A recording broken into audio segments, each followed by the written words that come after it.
qual a importância de se observar o que acontece no mundo, na geopolítica, nas relações internacionais, para nós meros mortais?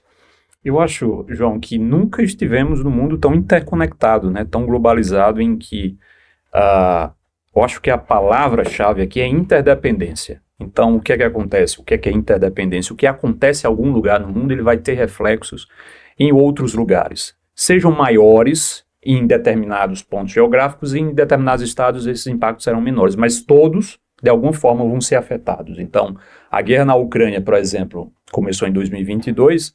O primeiro impacto sentido aqui foi no valor dos alimentos, dos grãos, no próprio valor do combustível, que o Brasil importa diesel lá da Ucrânia.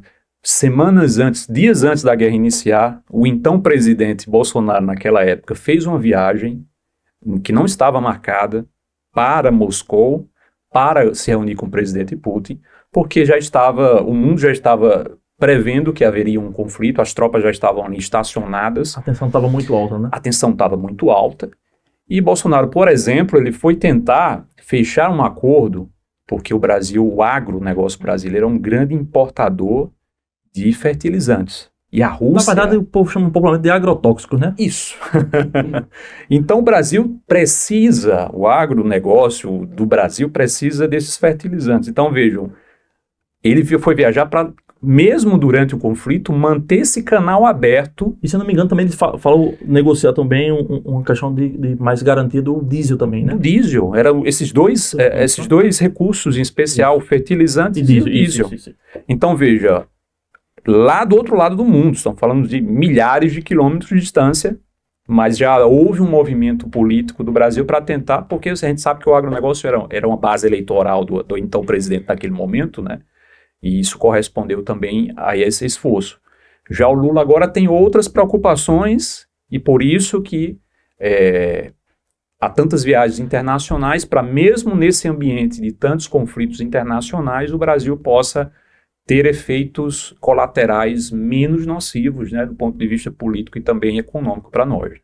Então, todos esses conflitos acabam, de alguma forma, respingando aqui no nosso dia a dia, né? Você tocou num assunto importante, a guerra da Ucrânia, né, e da Rússia.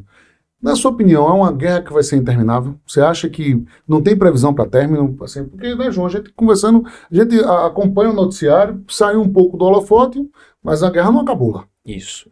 Eu acredito que... Pois não, João. Só um ponto, só para complementar a pergunta do Ninja, que já vai falar do final, mas falar do começo. Você acha que realmente ela começou em 22 ou em 2014 lá com Euromaidan?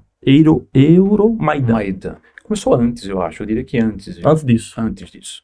Eu acho, de forma resumida aqui, nós temos o final da Guerra Fria, nós temos a preponderância da única superpotência internacional, acabou a Guerra Fria, os Estados Unidos se estabelece como uma grande potência internacional.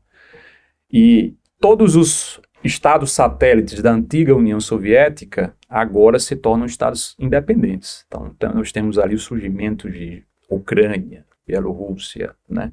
Os países ali do Báltico. Então nós temos novos países que pertenciam à União Soviética, né? E de forma muito resumida o que nós temos é que esses estados, mesmo com o enfraquecimento da Rússia, de Moscou, a Rússia sempre delimitou esses países que agora são independentes, mas que faziam parte da União Soviética, como a sua área de influência natural. Olha, vocês podem mexer, a União Soviética não existe mais, mas esses países aqui ainda são da nossa esfera de influência. E o que acontece nos anos 90 e nos anos 2000 é que nós temos a ampliação da principal organização militar internacional, que é a OTAN.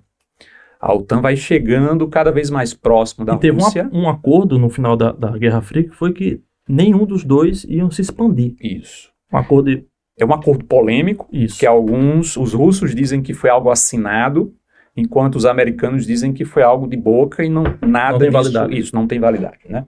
Mas o fato é que há essa expansão da OTAN.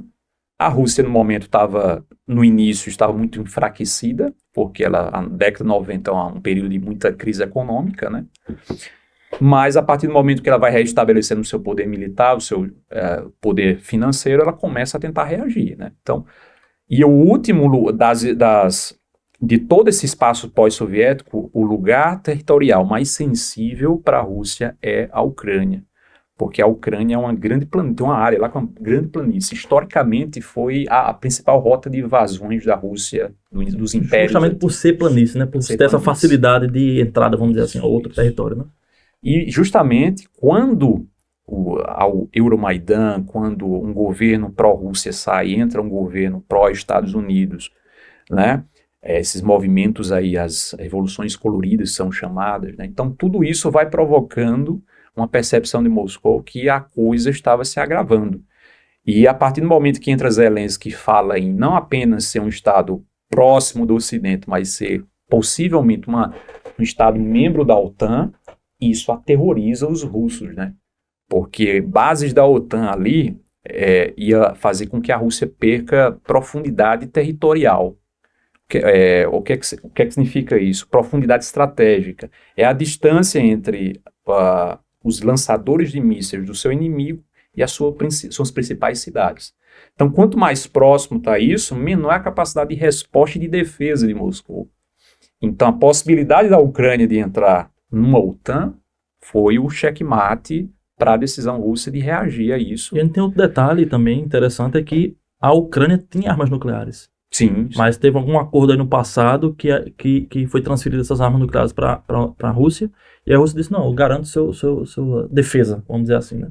E foi algo selado também. É uma coisa que se não tivesse acontecido isso, hoje eu acho que a Ucrânia não estaria passando por o que está passando hoje, né? Isso é bem importante, porque quando acaba a Guerra Fria, os Estados Unidos têm muita preocupação de que as bombas nucleares estejam nas mãos de principalmente de um recém-país que a gente não sabia nem se algum autocrata, um ditador iria tomar posse ali da Ucrânia. Então os Estados Unidos queria conter essa propagação, né, de armas nucleares. Então há um acordo que as armas da Ucrânia são passadas para a Rússia, né? E isso, de certa forma, vai refletir nesse... Deixa eu vulnerável esse ponto, né? Porque uma bomba nuclear para a Ucrânia seria um fator de dissuasão, né? As potências nucleares, elas dificilmente se enfrentam, porque senão representa aí uma guerra de autodestruição, isso.